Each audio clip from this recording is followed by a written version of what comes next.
नमस्कार दोस्तों, अरु लीगल एकेडमी में आपका बहुत बहुत स्वागत है। आज के सेगमेंट में बात करेंगे कि बिना तलाक दूसरी शादी कैसे करें। तो आज यह टॉपिक है, ये मूल प्रश्न है, किसी मित्र ने पूछा है, तो आज इस टॉपिक को कवर करते हैं। लेकिन मैं आपसे रिक्वेस्ट करूंगा कि आप मेरे चैनल पर नए हैं, वीडियो को पहली बार देख रहे हैं, तो आप कृपया चैनल को सब्सक्राइब करके बेल आइकन प्रेस कर लीजिए, क्योंकि जो लीगल अपडेट से रिलेटेड मैं वीडियो अपलोड करता हूँ उसके नोटिफिकेशन आपको सबसे पहले मिल जाए और आपको जानकारी हो जाए। तो चैनल को सब्सक्राइब करके बेल आइकन आप प्रेस कर लीजिए और वीडियो को स्किप नहीं करेंगे दोस्तों, पूरा वीडियो देखिए, तभी आप ठीक प्रकार से जागरूक हो पाएंगे, आपको जानकारी मिल पाएगी। तो चलिए बिना देर के हुए वीडियो को स्टार्ट करते हैं कि बिना तलाक दूसरी शादी कैसे करें, जिससे आपको कभी जेल नहीं होगी और आपकी शादी भी हो जाएगी, आपको जेल नहीं जाना पड़ेगा, किसी समस्या में नहीं पड़ेंगे। तो आज इस बारे में बात करेंगे। तो आपने जैसे देखा होगा कि बहुत सारे लोग, क्या होता है कि शादी हो जाती है, शादी के फ़िलहाल 1-2 महीने बाद ही किसी वजह से उनकी नहीं बनती पति पत्नी में, हस्बैंड वाइफ में, तो क्या होता है कि वो लोग अलग हो जाते हैं। तो इस तरीके की समस्या लोगों के साथ हो जाती है। तो इसमें क्या होता है कि कई बार एक पक्ष क्या होता है कि कई बार हस्बैंड या वाइफ में दो में से एक किसी बात को लेकर जिद में अड़ जाता है कि ना मैं साथ रहूँगा, ना मैं तुमको शादी करने दूंगा दूसरी। तो क्या होता है कि इसमें दोनों लोगों को लॉस होता है, क्योंकि आप जीवन में आगे नहीं बढ़ पाते, इसी बात को लेकर आप अड़े रहते हैं और ये परेशानी काफ़ी समय तक बनी रहती है। लेकिन कुछ लोग चाहते हैं कि जब रिश्ता यहीं से नहीं अब ठीक हुआ, तो एक लोग ये चाहता है, कोई लड़का हो या लड़की, हस्बैंड हो या वाइफ, कि इस रिश्ते को जैसे वो मान चुका है कि ख़त्म करना है, तो वो किसी रिश्ते में आगे बढ़ना चाहता है, कोई भी एक हो। तो इसके लिए उसको क्या चाहता है कि वो शादी कर ले और कानूनी उसमें जेल भी ना जाना पड़े और इसमें तलाक का जो केस है वो चलता रहे।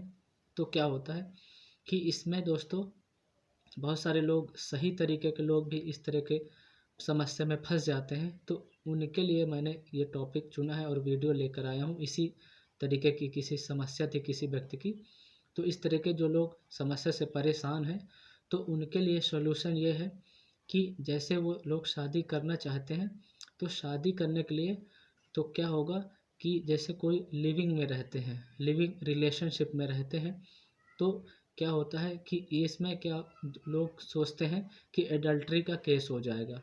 लेकिन मैं बता दूं कि एडल्ट्री का केस इसमें नहीं हो पाता। बाइगेमी का केस, जैसे शादी कर लेते हैं तो इस तरीके का बाइगेमी होता है। अगर वो शादी कर लेते हैं लीगल तरीके से, अगर कोई व्यक्ति एक शादी कर रहते दूसरी शादी कर लेता है, तो वो बाइगेमी में आता है, उसमें वो अपराध कर बैठता है। लेकिन अगर कोई, इसीलिए लोग लिविंग एंड रिलेशनशिप का रास्ता चुनते हैं, उसमें रहते रहते हैं, क्योंकि इसमें कोई भी प्रूफ नहीं होता शादी का और लोग अपने जीवन में आगे बढ़ जाते हैं। तो इस तरीके के लोग कर लेते हैं, क्योंकि जो सबूत के तौर पर बताया गया है कि अगर किसी व्यक्ति की शादी को प्रूफ करना है कि उसने शादी की है कि नहीं की, तो जो हिंदू मैरिज एक्ट, हिंदू विवाह अधिनियम की धारा 5 और 7 में बताया गया है कि किस प्रकार की शादी मान्य होती है। जैसे कई बार देखने में आता है कि कुछ लोग आधार कार्ड में नाम करवा देते हैं, जो दूसरी वाली लड़की है उसका नाम करवा देते हैं, या इस तरीके से। तो कोर्ट में क्या होता है कि इस तरीके की चीज़ें मान्य नहीं हो पाती, क्योंकि कई बार लोग फर्जी आधार कार्ड भी देखने में आता है कि बन जाते हैं। तो इस बात को आप साबित नहीं कर सकते कोर्ट में सबूत के तौर पर कि उसने शादी की है। शादी को वैलिड मानने के लिए क्या होगा कि जैसे आप एफआईआर करवाते हैं कि उसने शादी कर ली है, तो पुलिस जनरली एफआईआर रजिस्टर नहीं करती बिना पक्के सबूत के। तो शादी को प्रूफ करने के लिए क्या होता है कि व्यक्ति की अगर शादी हुई है तो उसके 7 फेरे होने ज़रूरी होते हैं, और 7 फेरे कंप्लीट होने चाहिए और उसका आपके पास एविडेंस है, तभी आप शादी को कोर्ट में प्रूफ कर सकते हैं कि इस व्यक्ति ने शादी कर ली है, लड़का ने या लड़की ने। तो इसके लिए ये सबूत हो, या तो जो पंडित जी थे वो कोर्ट में जाकर गवाही इस बात की दें कि हाँ मैं शादी करवाया हूँ, या कोई बाराती कोर्ट में जाकर इस बात का सबूत दे, या कोई वीडियो या कोई भी सबूत के तौर पर फोटोग्राफ हो। तो अगर कोई व्यक्ति इस तरीके, क्योंकि जो पंडित होते हैं वो शादी करवाने से मतलब रखते हैं, वो आपके कोर्ट में जाकर वहाँ बयान या गवाह नहीं बनते, क्योंकि उनको पैसे मिलते हैं, पैसे लिए बात ख़त्म। या कोई भी व्यक्ति वहाँ जाकर गवाही नहीं देगा इस बात की। अगर वो जाते हैं तभी आप इस बात को साबित कर सकते हैं।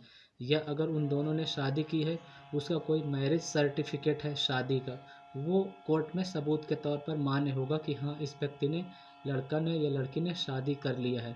अगर ये पक्के सबूत हैं तभी कोर्ट मानती है कि इस व्यक्ति ने शादी की है और ये बाइगेमी में आता है, तो ये अपराध की श्रेणी में आता है। अगर इसके अलावा वो व्यक्ति साथ में रह रहा है या उसका कोई भी सबूत नहीं है, कोई नॉर्मल रह रहा है, शादी कर ली है लेकिन उसका सबूत नहीं है, नॉर्मल तरीके से उसने शादी की है जीवन में आगे बढ़ने के लिए, तो आप इसमें बाइगेमी में ये नहीं आएगा।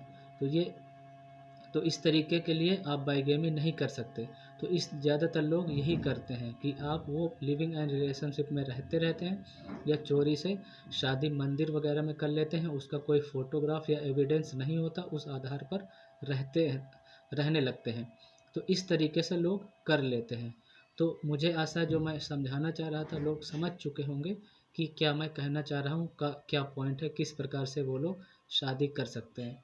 तो शादी को प्रूफ करने के लिए, परफॉर्म करने के लिए दोस्तों, जैसे मैंने बताया कि उसका एविडेंस होना ज़रूरी होता है। अगर प्रॉपर एविडेंस है तभी वो शादी मानी जाती है, जो हिंदू मैरिज एक्ट के सेक्शन 5 और सेक्शन 7 में बताई गई है। तो इन आधारों की ही शादी मान्य होगी कोर्ट में, अन्यथा नहीं। अगर इस तरीके के, इसके अलावा किसी व्यक्ति ने कोई शादी की है या किसी तरीके से रह रहा, तो वो शादी मान्य नहीं होगी, वो बाइगेमी में नहीं आएगा।